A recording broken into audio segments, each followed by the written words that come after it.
Hi. So I will be discussing the crisis of wealth concentration in India.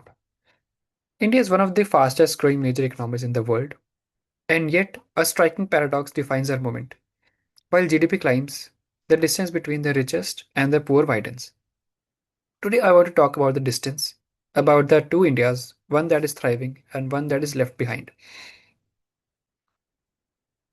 So our economy grows at nearly 7% annually, among the highest among any other nation.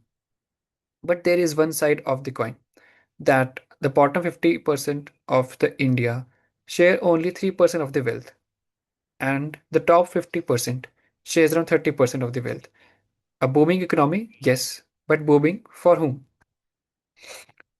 So according to Oxfam's 2024 report, India top 1% holds 40% nation's wealth and bottom half only 3%. And during the COVID pandemic, where millions lost their livelihoods, billionaires' wealth surged by 35% in a single year. These are not just statistics. This is a structural failure. This didn't happen overnight. Since the liberalization of 1991, market reforms unleashed the growth, but this gains flowed disproportionately to capital owners. The services boom of 2000s enriched the skills and educated, while manufacturing and agriculture lagged.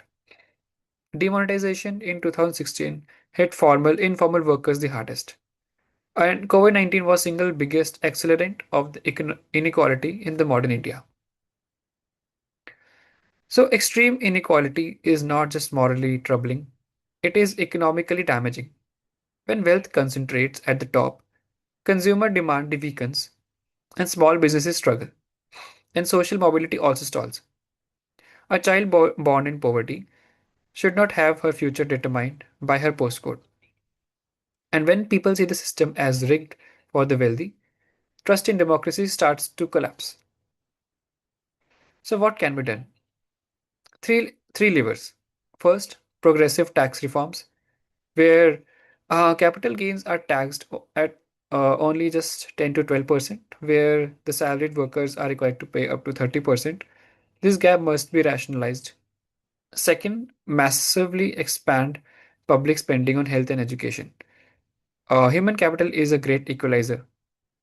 Third, the formalized labor. Over 90% of India's workers have no job security and no benefits and no path outward.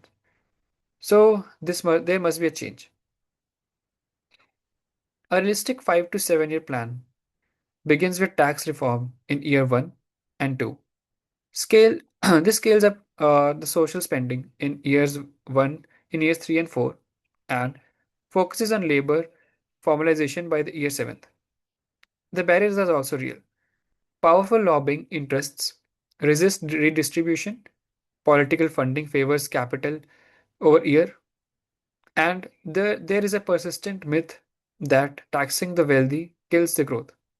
So, evidence from across the world says otherwise. So, India has the tools, the talent, and the democratic mandate to build a more equitable economy. The question is whether we have the will to use them. Because an India where only the 1% thrives is not the India we were promised. Thank you.